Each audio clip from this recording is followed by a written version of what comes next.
ওমর উনি যখন খলিফা, গভীর রজনীতে, আমার চাইতে আপনারা বেশি ভালো বলতে পারবেন, গভীর রজনীতে মানুষের গ্রামে গ্রামে যে খোঁজ খবর নিতেন, কোন বাড়িতে কোন সমস্যা আছে কিনা, কোন অসুবিধা আছে কিনা। বন্ধুরে আমার, হঠাৎ করে হযরত আমিরুল মুমিনিন হযরত ওমর তার কানে কন্যা গোচর হলো, এই বাড়ির মধ্যে ফিস ফিস করে কেমন যেন আওয়াজ হচ্ছে। বাড়ির মধ্যে যে ডাক, বাইরে থেকে ডাক দিলেন, বাড়ির মধ্যে কারা গো? মহিলা উত্তর দিল, এত রাত্রে তুমি কে? বলছে, মা গো আমি পথিক। মা আমি পথিক,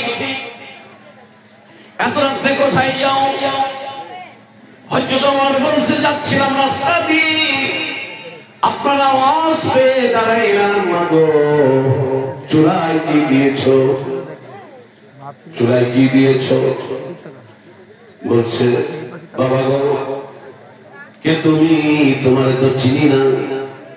বলছে, মা বলো কি জ্বালাচ্ছ? চুলায় কি জ্বালাও? ওই মহিলা ডাক দিয়ে বলছে, বাবা তোমার তো চিনি না, তবে তোমার কাছে বলে লাভটা কি?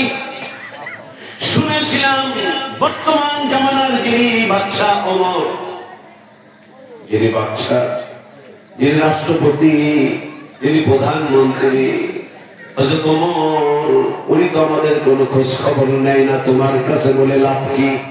কার কাছে বলতেছে? ওমরের কাছে বলতেছে, অর্ধজাহানের বাদশা, অর্ধজাহানের খলিফা। বন্ধুরে, হযরত ওমর চোখ থেকে পানিগুলো ছেড়ে দিয়েছে। ওই মহিলা বলছে, মা, ওই মহিলা ডাক দিয়ে বলছে, বাবা কান্দ কেন? বলছে, মা গো এমনিতে তোমার সমস্যার কথাগুলো বলো। মহিলা ডাক দিয়ে বলছে, বাবা গরিব মানুষ, কোনো খাবার নাই।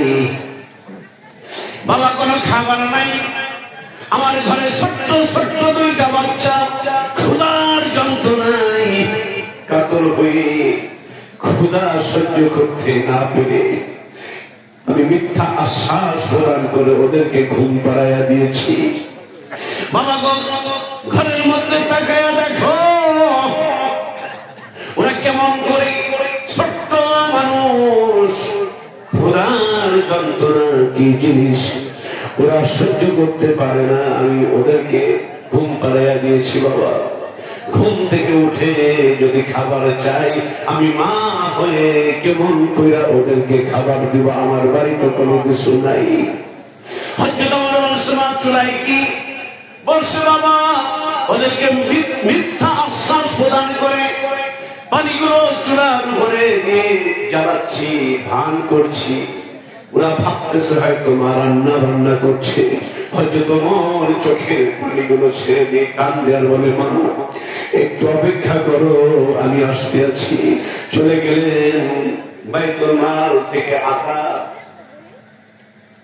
তার সঙ্গের সাথীকে ডাক দিয়ে বলছেন, আটার বস্তাটা আমার কাঁধে তুলে দাও। তার সঙ্গে ওই সফরকারী ডাক দিয়ে বলছে, জাহাবানা এটা কি করে সম্ভব? আপনার পিঠে আমি আটার বস্তা কিভাবে দেব? পাগলামি করিস না, যে দৃশ্যটা আমি দেখেছি আমার অন্তরের মধ্যে কম্পন সৃষ্টি হয়ে গিয়েছে।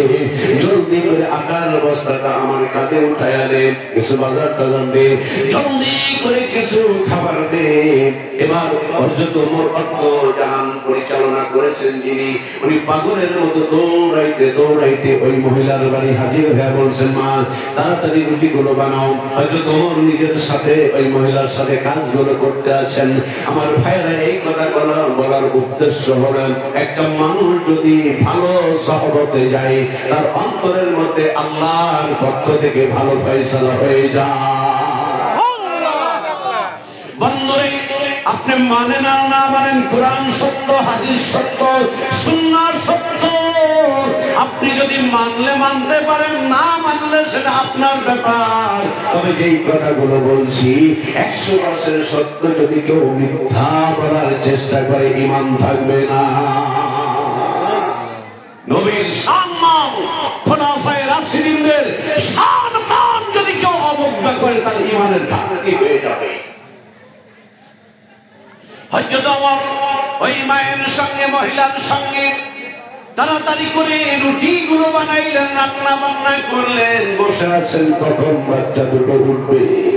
বাচ্চারা উঠলো, নিজের হাতে খানা খাওয়া। হযরত ওমর বলছে, মা গো, কাল তো সকালে রাজ দরবারে যায়, বাদশার দরবারে যায়, দেখি কিছু করা যায় কিনা। ওই মহিলা ডাক দিয়ে বলছে, বাবা তোমারে তো চিনলাম না, তোমার পরিচয়টা একটুখানি দাও। তোমার কি পরিচয়? গভীর রজনীতে নিজের কাঁধে করে আটার বস্তা এনে দিলে। বাবা গো, তোমার নামটা যদি বলতে গো বাবা, হাত তুলে মহান মালিকের দরবারে একটু তোমার জন্য দোয়া করতাম। হ্যাঁ বাবা, তবে আমি মহিলা মানুষ, আমি আল্লাহর কাছে বলি, হযরত ওমর রে রাষ্ট্রপ্রধান না বানাইয়া আমার আল্লাহ যদি তোমারে রাষ্ট্রপ্রধান বানাইতো, প্রতিটা ঘরের মানুষ সুখী হইয়া যাইতো। কার কাছে বলে? হযরত ওমরের কাছে। হযরত ওমর চোখ মুছতে মুছতে চলে গেলেন, মাগো কালকে রাজ দরবারে এসো, দেখি জাহাপনার কাছে তোমার জন্য কিছু করতে পারি কিনা। মাওলাহুল মাওলা ফালাহুল কুল। দাদা হুজুর কিবলা এই কথাটা বলেছেন, আমাদের মুর্শিদ কিবলা একই কথা বলেন। আল্লাহর ওলি যারা, প্রত্যেকটা আল্লাহর ওলির জবান থেকে বের হয়েছে মাওলাহুল মাওলা ফালাহুল কুল।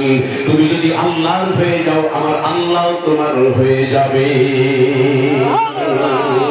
আমার জীবন, আমার মরণ, আমার জিন্দগি, ইয়া ইলাহি, ইয়া ইলাহি কবুল করো আমার বন্দেগি। আমার জীবন, আমার মরণ, আমার জিন্দগি। ইন্না সলাতি ওয়া নুসুকি ওয়া মাহইয়ায়া ওয়া মামাতি লিল্লাহি রাব্বিল আলামিন। জোরে বলুন না সুবহানাল্লাহ।